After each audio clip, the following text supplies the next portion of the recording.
Hello, everyone, and welcome to 2015 Cybersecurity Legislation Implications and Opportunities. This research overview presentation will look at how the cybersecurity legislation will change the security industry going forward. I am Kristen Hinsberger, the Senior Program Events Manager at ESET North America. Please note, this is a live presentation. It is being recorded and will be available following the conclusion of the webcast. For more information on this topic, including a link to ESET's blog, welivesecurity.com, please check out the Attachments tab.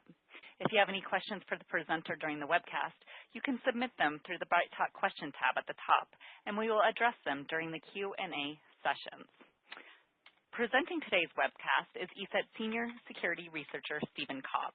Stephen has been a CISSP since 1996 and has helped companies large and small to manage their information security with a focus on emerging threats and data privacy issues. The author of several books and hundreds of articles on information assurance, Cobb is part of the research team at ESET North America based in San Diego. With that, I'd like to welcome Stephen to the webcast, and I'm going to pass it over to him. Welcome, Stephen. Oh, thanks, Kristen. I appreciate that, and I appreciate everybody out there joining in today. We've got a lot of ground to cover.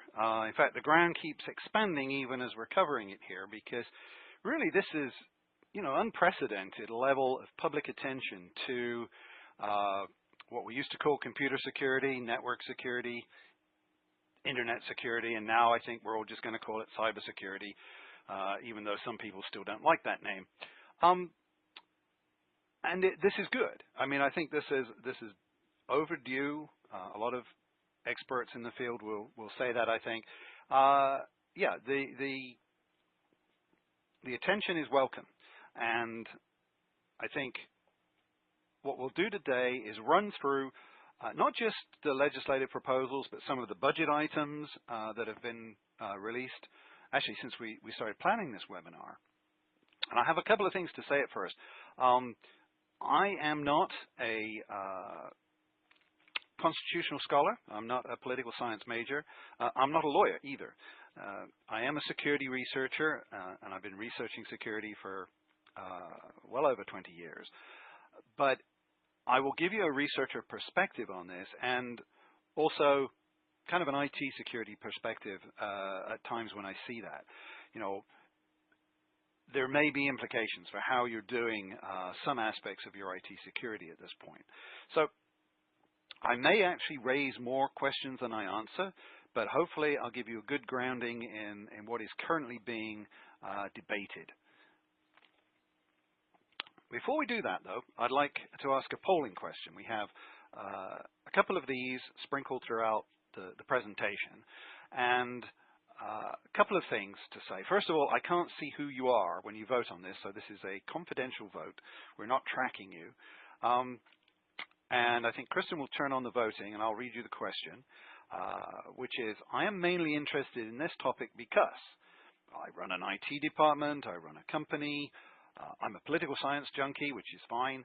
I have clients I need to advise, or none of the above. Just to kind of give me an idea of who is out there and what kind of information you're looking for. And in a moment, I'll look at the results.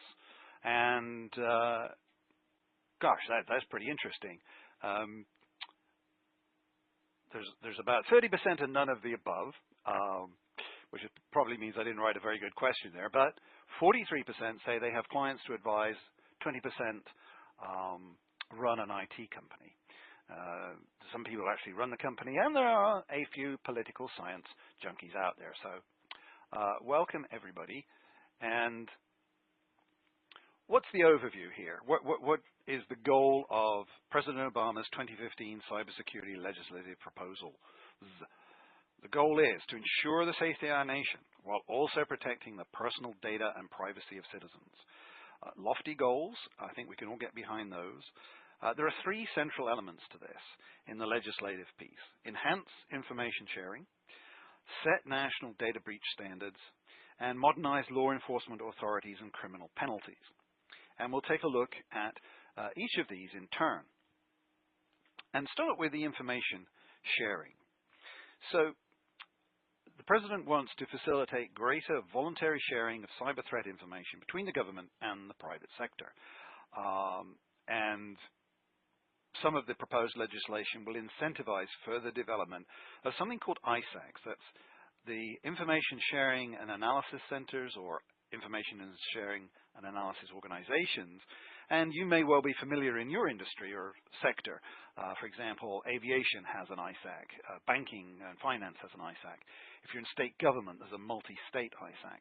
And these are organizations within which people from private sector and the public sector can share information about emerging threats, about strategies for defending, and so on. And there is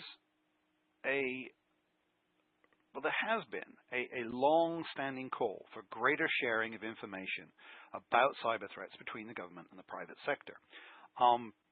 There are issues with that, though, and we see that on the research side. Historically, people have used the phrase one-way sharing, where, for example, we've reverse engineered malware and shared that with the government and then heard nothing back. And that's not specifically my organization. Talking to people across the industry, the antivirus community has tended to experience that. And I think the government, though, is frustrated that there are people in the private sector who have information about emerging threats, which the government doesn't see. On the other hand, and I was at a presentation by Admiral Mike Rogers last week, the new head of the NSA, who definitely indicates that they have things like attack signatures, malware signatures, which they see before perhaps other people, and they push those out. Interestingly, they don't always say where they came from. I think they use back channels to do a lot of that stuff. But look for initiatives and movements around more sharing while protecting privacy. Right? So here's the area of concern, is that if, for example, my bank is under attack and is going to share information, what does it have to do to, for example, remove unnecessary personally identifiable information, or PII? The bank sees an attack on my account. I don't necessarily want the bank sending just all of my account information over to, let's say, the FBI. Not that I have anything to hide from the FBI, but there are these issues, and we've just seen this huge breach at Anthem, the health insurance company. Boy, you could think of a sharing situation where somebody's saying, look, here are all these logs of what the bad guys were doing with our health information system. I'll send you all this stuff, and if you're not careful, you're at that point breaching possibly HIPAA regulations, not to mention the principle of privacy. So here's the second polling question. And this is something we'll talk about a little bit more when we answer the question here. Should companies have any kind of immunity when sharing threat information? Say they accidentally share or overshare, the term we've borrowed from social media. So Kristen's going to turn on the voting. I see people starting to vote. Again, I can't see who you are when you vote. I should also mention that if you're watching the recorded version of this webinar, which will be available shortly after we complete the webinar towards the top of the hour, the voting can't be done on the recorded version. This is only for the live participants.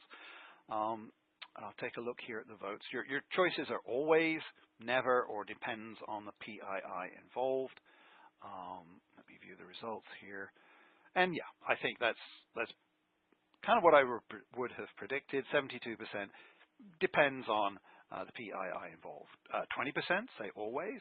And I think that reflects probably a good faith opinion on this. I don't think we can proceed to join together with government and private sector in fighting cybercrime and assume people are going to do bad things because they maybe have this out. I think it does depend on the PII involved, and clearly there should still be, I think, the ability to,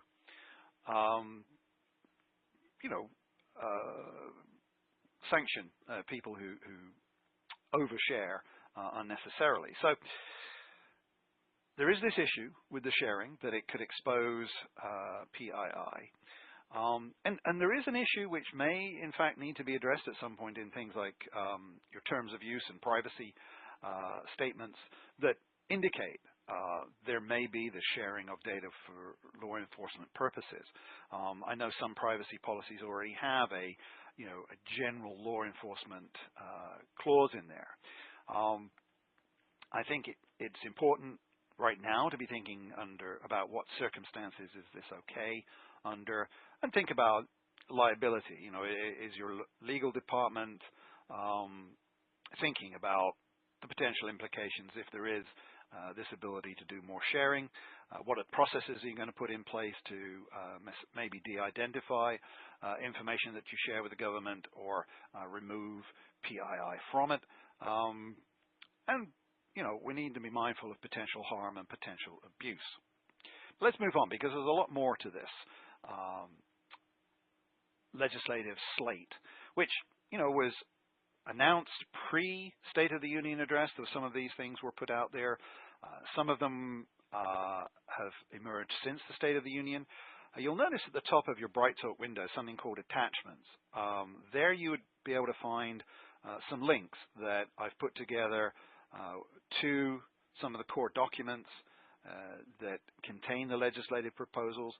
And one in particular is item number 2 on the 3 item list, data breach standards. So this has received quite a lot of attention, the idea being that we have a single federal standard for notifying individuals in a timely and consistent way when private sector data breaches occur. This sounds really logical. It would help businesses and consumers. It would simplify things. Because right now, there are 47 different state laws that have data breach report requirements, and they're not consistent.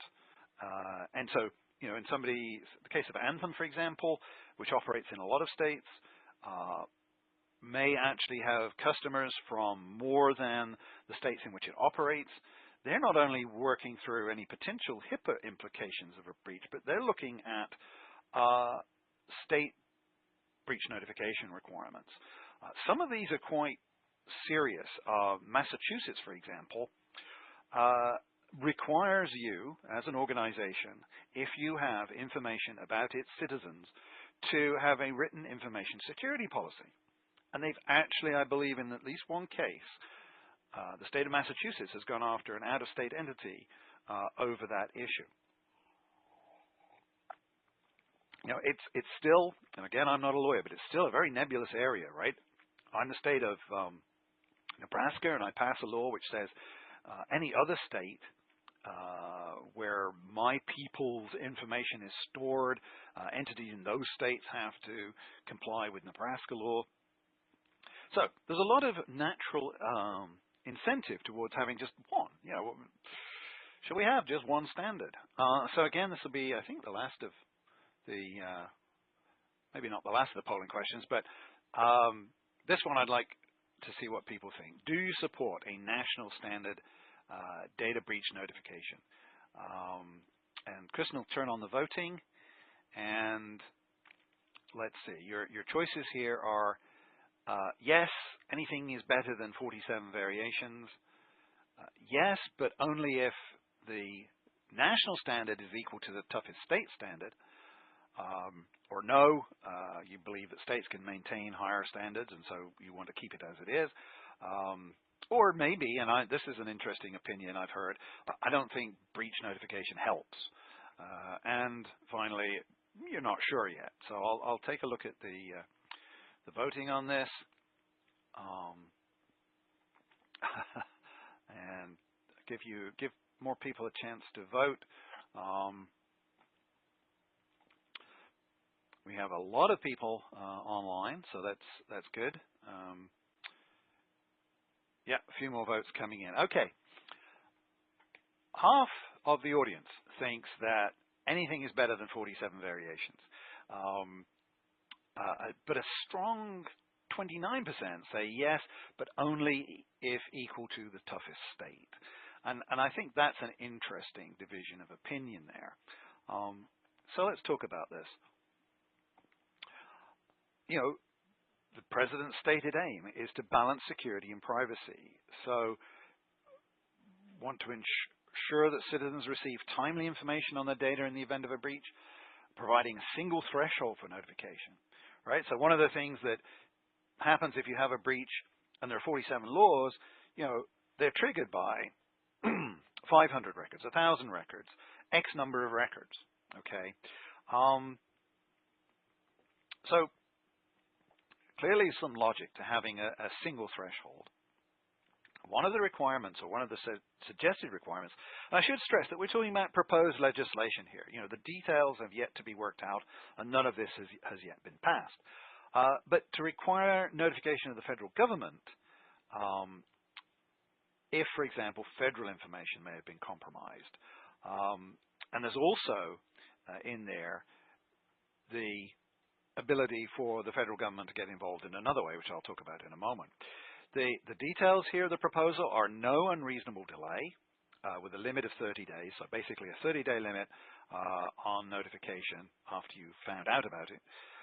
There is a standard definition of sensitive PII, which this term sensitive PII is what the notification proposal is about. That's good. I mean, I don't think there's ever going to be a world standard definition of PII, but sensitive PII is defined in this case, which helps because, again, 47 states define it with variations. Interestingly, though, no exemptions for nonprofits. So if you're a nonprofit organization, like the local gym or the NFL, you're included. And I think there are some states where nonprofits were excluded. Then the size, right? So the bar is set at a really strange way, I think. A size exception of 10,000 records, right? And the language here, I mean, I'm not going to go into the language of all of these pieces of legislation, but it says any business entity engaged in or affecting interstate commerce that uses, accesses, transmits, stores, disposes of, or collects sensitive personally identifiable information about less than 10,000 individuals during any 12-month period is exempted. And you're like, gosh, that's just, you know, I'm looking at this from an IT perspective. You know, IT finds there's somebody messing around in the customer database, right? How do you measure the size of the customer? I mean, if there's, you know, 1,000 people in the customer database or 5,000 people in the customer database, you know that. You've got that number. What if it's 10,000 individuals during any 12-month period? You're going to have to do some calculation there. Now, I might be missing something, and I would mention that you can ask questions. I'll leave some time at the end. So use the questions tab at the top of the screen if you want to put in a question, or if you want to enlighten me. Somebody did during my last webinar when I made a mistake. I would think that size exemption is kind of difficult to figure out. It's supposed to be, I think, to protect small businesses from undue legislative burden or regulatory burden, sorry. But still, you know, I think that might get altered during the debate. Also, this preempts states and states attorneys general. Now, state attorneys general. That, I think, maybe was kind of assumed when we talked about this being a national law, but it certainly spells that out. And so while it is possible for a state attorney general under this new regime, if it comes to pass, to start pursuing a case against somebody, because this is what we've seen, really, up to now, is there's a large breach and there's notification goes out, and states where people are heavily affected, the Attorney General of that state starts looking at possibly sanctioning the organization that had the leak. That goes hand in hand with the class action lawsuits, which start to emerge within days of a breach these days. What would happen under this law, if it goes through as proposed, is that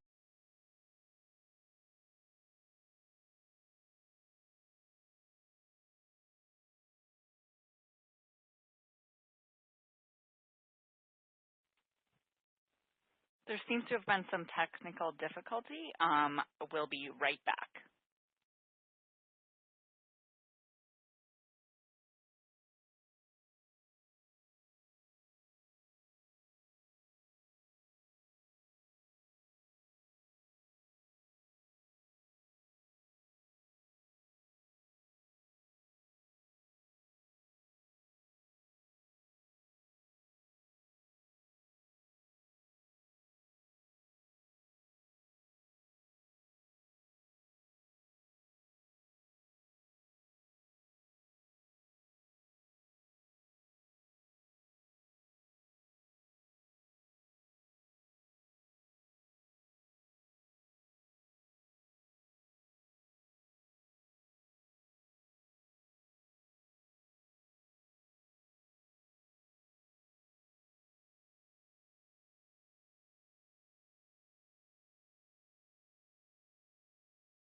Hello, everyone. Our speaker is just dialing back in right now as we speak, so stay tuned. He should be back on the line momentarily, and we'll go back to where he got cut off there. So stay tuned. Thank you very much for your patience.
Again, thank you all for holding on. Our presenter, I see him dialing back in right now, and he will go back to the current National Proposal C slide where he left off originally.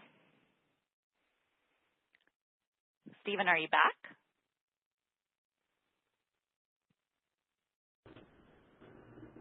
So, Kristen, are you there? Yes, we are here, and we seem to have lost you back around the current National Proposal C. Oh, okay. That's not too far back. Not too far. I do apologize for that. My phone hung itself up, is all I can say. Right. So, let's look at current National Proposal C, the exception around a risk assessment. I think that's going to be debated quite hotly. Essentially, it's saying that, you know, if you've had a breach and you don't think it's going to affect anybody, you can keep quiet about it. However, somebody could challenge that by saying that, you had weak security and it will cause harm, and I see a lot of lawsuits coming out of that. So I do apologize to the audience. I'll move on here. You know, the issues and objections to a national standard, I think, first of all, are, will it be high enough? And you know, I'm in California, which passed the first a data breach notification law a long time ago. And, you know, will the senators from the state of California object to a standard which is lower than California? Is it fair to include nonprofits? I recently found out that the NFL is a nonprofit. So I kind of think they should be included.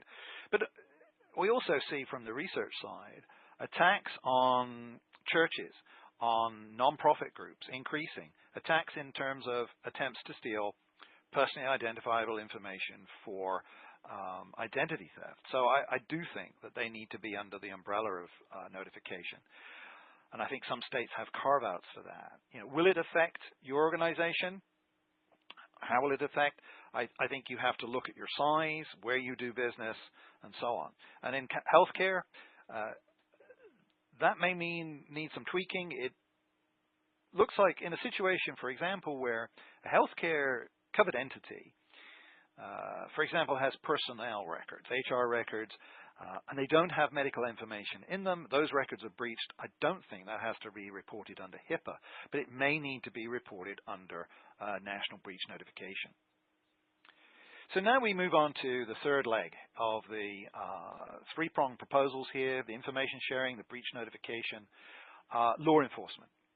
We need to ensure that law enforcement has the tools to investigate, disrupt, and prosecute cybercrime, and I certainly agree with that. If you look at the number of bank robberies in recent years, it's been going down. The cyber fraud losses have been going way up. A couple of key measures to this, and we'll cover them here. First of all, there's provision under the proposed legislation to prosecute the sale of botnets. And some of these changes are, and there's going to be 4 of them that we'll look at here, are things that somehow you might think, well, gosh, isn't that illegal already, you know? But in law enforcement attempts to prosecute people for what clearly is wrong, which is building up a set of compromised computers and then selling them or renting them out, turns out maybe isn't clearly illegal under U.S. law. So clarification of that would be very good. I don't see any objection to that. Prosecuting the overseas sale of stolen U.S. financial information. Again, you know, it's certainly illegal here. It should be illegal. Well, the law makes it clear that it's illegal if somebody does it overseas. And, you know, again, I think that is to help address this global aspect of cybercrime, where, you know, it might not be illegal to sell American financial information in country R. But if it's illegal by American law, we can at least indict somebody. And just indicting somebody, even without arresting them, actually puts a crimp in their style if they like to jet around the world spending their ill-gotten gains. Speaking of which, the Silk Road shutdown is in that picture there. I think that's Silk Road 2, which was taken down. It wasn't a botnet, but it was facilitating crime. Key measures 3 and 4 are to expand the authority to deter the sale of spyware, which I think is good, and give courts the authority to shut down botnets engaged in distributed denial of service attacks. So amen to that, right? I mean, I can't think of any circumstances in which having a botnet doing a distributed denial of service attack could be a good thing. So I'm all in favor of clamping down on that. Then we come to the Computer Fraud and Abuse Act, changes to which are proposed by the administration. And I'm not going to go into a deep dive here because this gets very controversial. That's not why I'm not deep diving. I don't have time. But if you go to the attachments, I've got a couple of links to discussion of these tweaks, which kind of boil down to, in one sense, moving the language from with intent to defraud to willfully, all right? And the issue here is that the Computer Fraud and Abuse Act has been interpreted very differently by different prosecutors. And it has been, one could argue, used to go after people who were really not criminals. What they did might be technically illegal, but they were maybe a journalist investigating a story, an activist who was poking through a computer, but not with any intent to defraud. So I think some prosecutors got annoyed with this, and so they go, okay, if they willfully did it, then they're guilty. And this gets to be serious because if you look at the last bullet point, the proposed changes turn misdemeanors, some misdemeanors, into felonies. And so let's look at the IT department. The IT department might want a pen test. Certainly, I think most people on the call are familiar with pen testing. What happens when you start exploring outside your internal network? You could, it's argued, under these proposed changes, click on a link and be guilty. Because you clicked on the link, it would be argued, knowing that the person whose information is in the link on which you click wouldn't want you to do that. Because it includes in the language this rather subjective idea of you as the guilty party knowing that the person whose information you're accessing wouldn't want you to do that. And in research, it's often important to be able to go out and do things like scan the internet, do crawling of websites, which you might be, say you're a software vendor or software manufacturer. You've come out with this fantastic graphics app for editing photos, sells for $20 a time. Sales are going great, and then they suddenly drop off in some parts of the country. And you look at your sales numbers and you go, wait a minute, looks like nobody's paying for this from Florida. And so you want to find out what websites, as you suspect, are selling your, or just giving away your software in Florida. So you want to crawl some IP space. And crawling IP space may be argued to be illegal. One of the things that's happened while the Computer Fraud and Abuse Act has been in existence is that people have been prosecuted, they've appealed, and on appeal, the district courts have been actually narrowing the scope of the CFAA. All right, so through decisions, they've narrowed it. And this language, I think, widens it. It does make it possible for a prosecutor who wants to make a name to go after an individual who really doesn't merit that amount of attention. And there are obviously cases that you've probably heard about in which that's arguably the case, where you go to somebody's website and you happen to backspace through the URL and come across a bunch of personal information, and you tell the company, look, you're exposing personal information, and they go, oh, we're going to prosecute you. That's not good.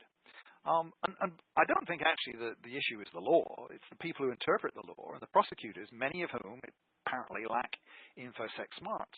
Because quite frankly, what I want the Computer Fraud and Abuse Act to do is help law enforcement convict bad people who steal data knowingly to sell it or to use it for their government's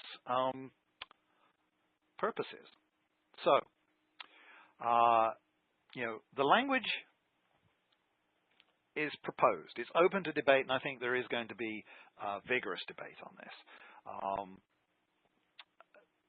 As I said, the appealed cases are refining the application, and the computer fraud and abuse problem is not people poking around.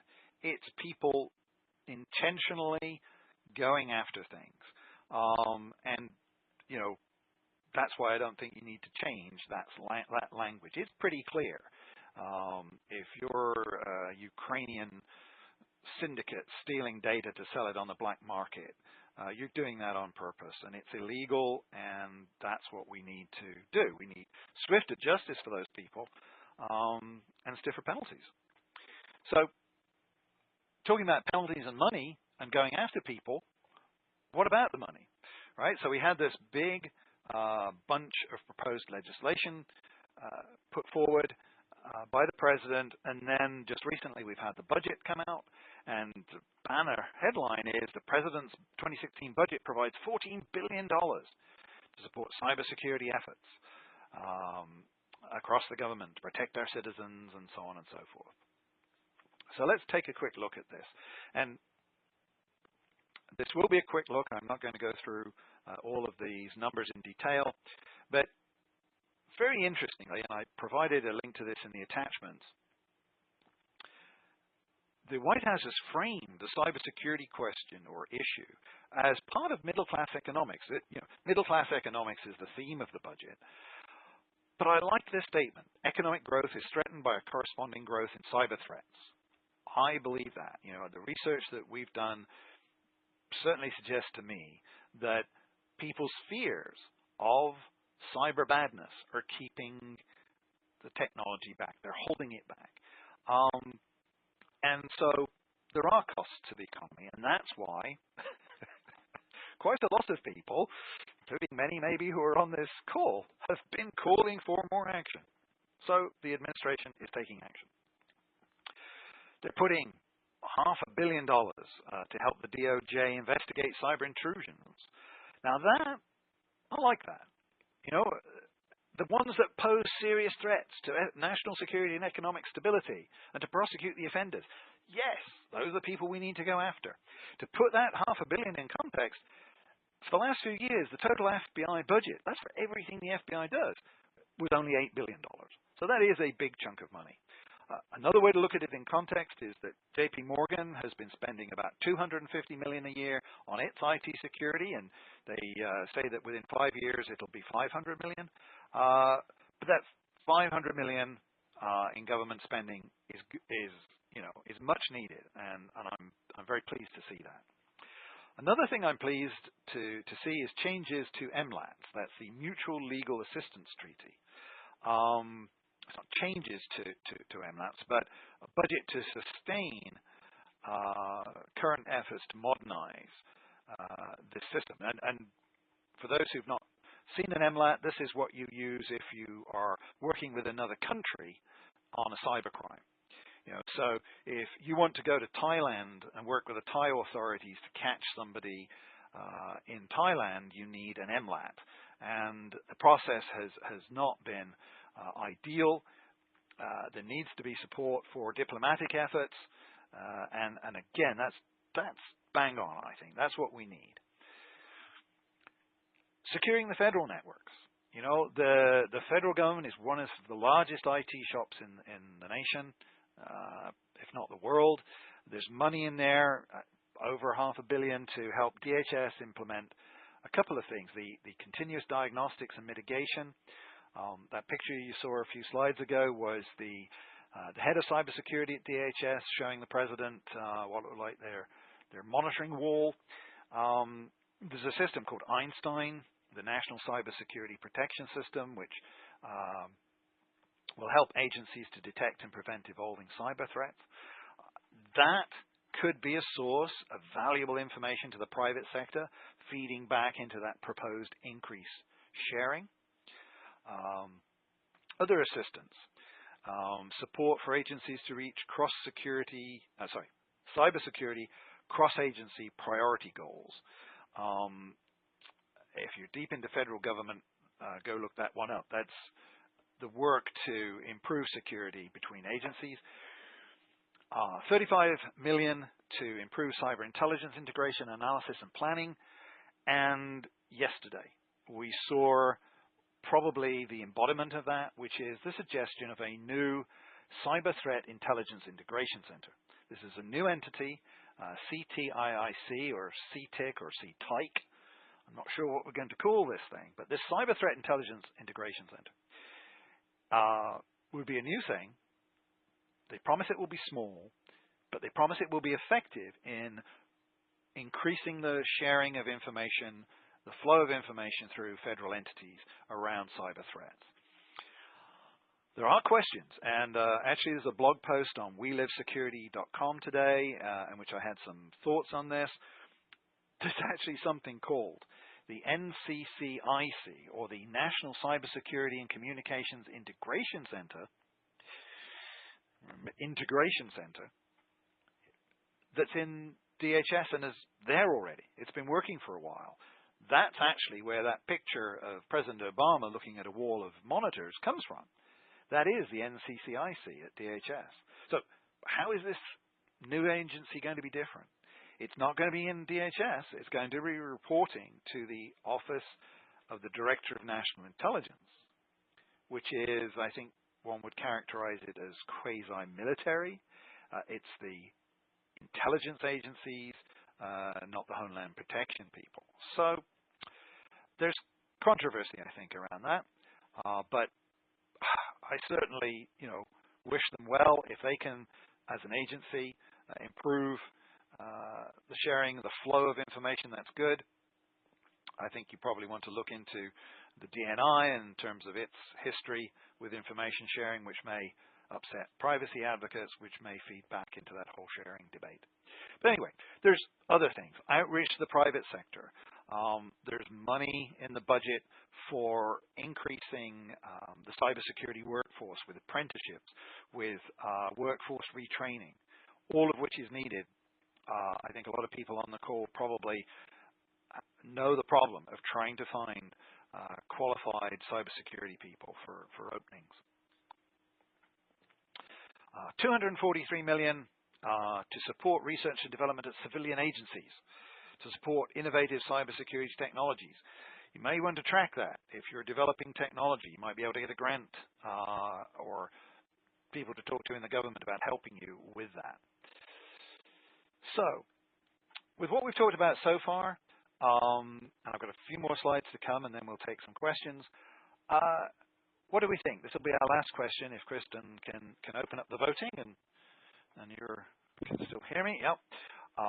America is now on track to defeat cybercrime. Do you disagree with that? Do you somewhat agree? Have you kind of got an open mind right now? Do you somewhat agree or strongly agree? So if we could vote on that, that would be great.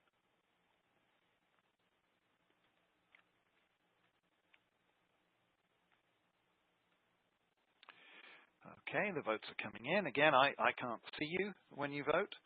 Also, if you are watching the recorded version of this, you don't get to vote, I'm afraid. Sorry about that. Okay, let me take a look at the voting here.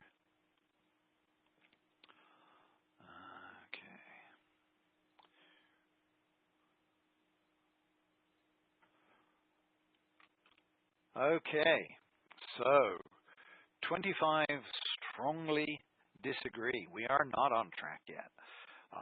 Somewhat disagree, 32%. This is interesting. 14%, no opinion yet. 30% somewhat agree that we're on track. That's interesting. That is interesting. And I appreciate you sharing your opinion.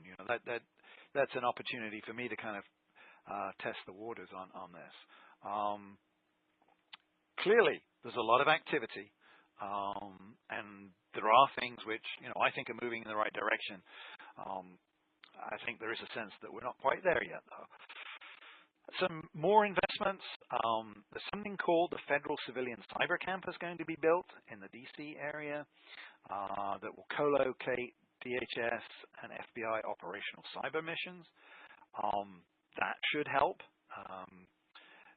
I've certainly see no problem with that. But all those things that we just talked about, where I gave you numbers, that adds up to 1.75 billion. Remember the banner headline? 14 billion to make cyberspace more secure. Where's the rest of it going to be spent? I'm not clear yet. I haven't finished reading the budget. It's rather thick, but you've got to think quite a lot of that is going into the Department of Defense. So what's the impact, do you think, on your organization? Are you in healthcare? Are you looking at that? Aspects of the notification law which may come in, and also this question of sharing. Are you prepared to share? Do you have systems set up in which you could share? If you're involved in some sort of quid pro quo with a government agency which says, look, we've got some great stuff to share. If you can just tell us, what you're seeing in your logs and so on. But around breach notification, what's the bottom line? I don't think that the proposed legislation changes the 60-day notification that you have under HIPAA for HIPAA-related and high-tech-related notifications, but it may affect other aspects of your business. Are you in IT security? This could mean good things, more access to threat data. Certainly, if you're not involved with an ISAC in your area, in your sector, you should look at that. There are early warnings that come through that, and those can help you adjust your security posture. You may be seeing more qualified job applicants coming out of these programs. One of the things that I've seen the federal government get quite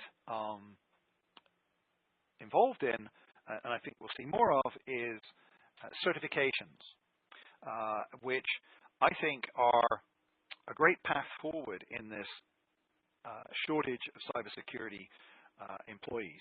I don't subscribe to the view that everybody who works in IT has to have a computer science degree. There are computer science degrees which don't include security. What you need for security is the right mindset plus the technical knowledge, and that can be substantiated through certifications, which I think we'll see the government actually putting money into. Do keep an eye as the CFAA changes go forward. The Computer Fraud and Abuse Act changes may impact pen testing, for example, say you've got business partners, you've got a supply chain, you're trying to verify the security of your supply chain, which is, something that, should be standard business practice. You want to make sure that your partners are complying, but how far you go down that road may be affected by, certain interpretations of these new changes to the CFAA. And what if you're a consumer? Bottom line here, could you see fewer breaches? Or back in the IT department, are you going to see less attacks? Well, I don't think we're going to see that right away.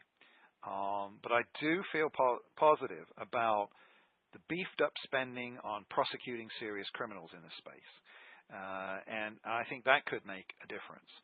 It is possible to deter crime, and it is possible, as you saw from that graph of bank robberies, to move forward in society where there is less crime of a certain kind. Okay, so final thoughts here on this before we go to some questions is participate. Don't let politicians who don't get cyber pass the laws about cyber without informed input. Talk to your representatives. Let them know what you like and don't like, and do that as a company, do that as individuals, and work through industry and interest groups that have similar views from yours. There can be strength in numbers when it comes to talking to the government. So I apologize for the short outage of sound. I thank you very much. As I mentioned, there's coverage of this on welivesecurity.com. You can reach out to me at stephen.cobb@eset.com, where I'm happy to share the slides with you, although the recorded presentation will be freely available about 10 minutes after we're done here. I am at the Cobb on Twitter if you want to follow me, and I'm going to turn it back to Kristen for a moment before we do questions. Great. Thank you so much, Stephen. And again, of course, we apologize for our minute outage there, but I think we were able to get all the information in on time. So thanks. There was lots of great information in that presentation, Stephen.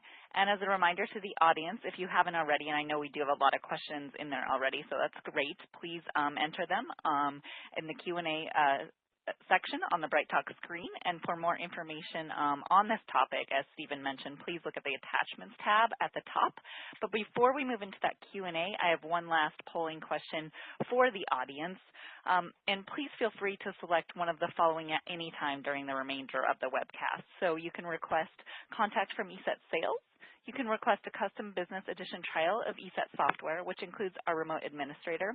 You can request a product demo of ESET endpoint solutions. You can request information on becoming a reseller, partner, or MSP.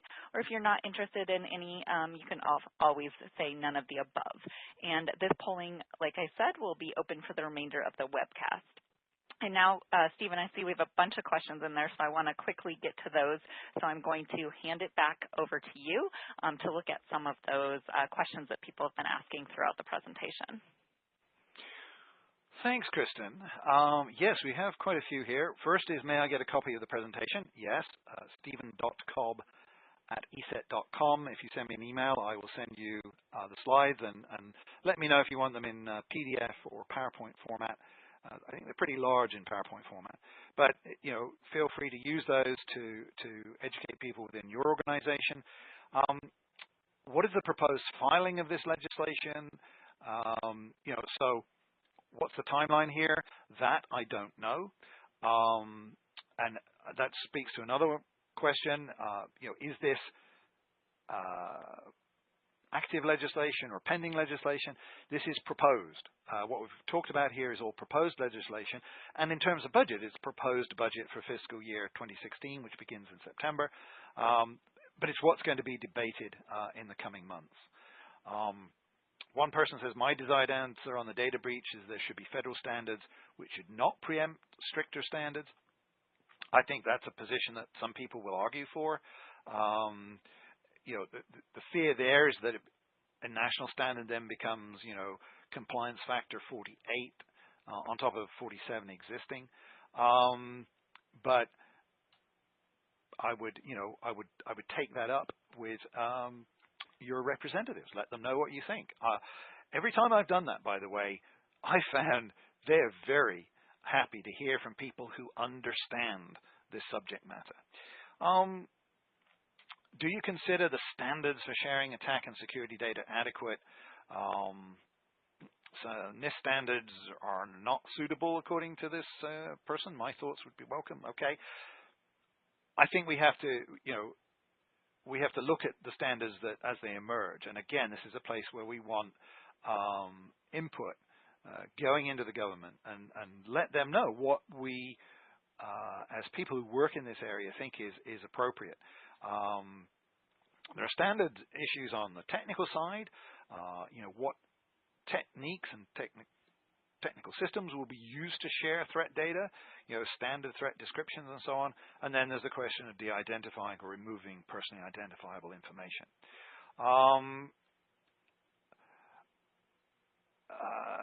Question here, reporting the breach information, ISAC would imply continuous monitoring. I think, we have to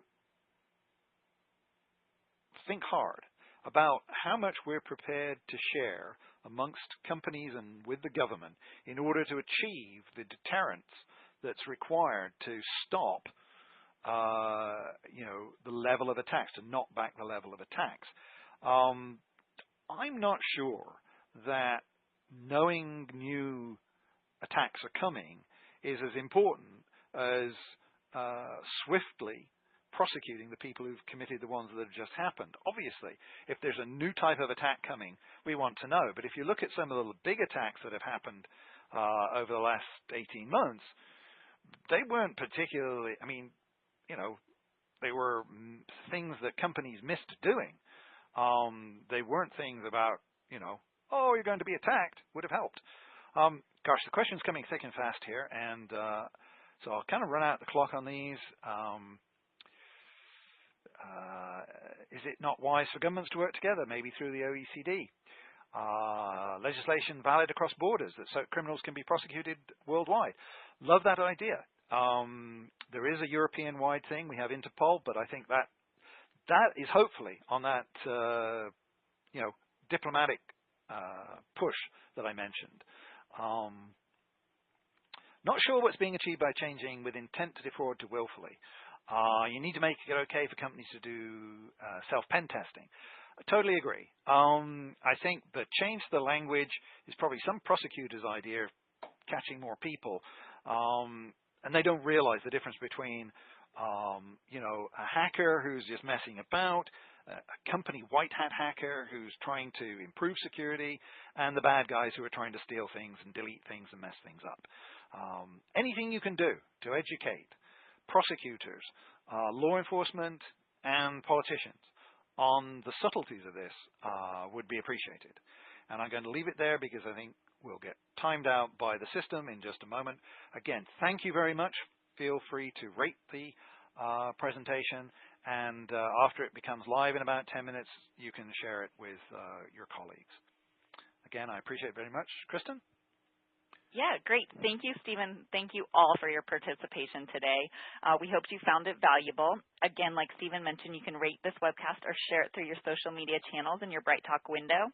And for more information on ESET endpoint security products, you can go to ESET.com. And that concludes our webcast. Thank you very much.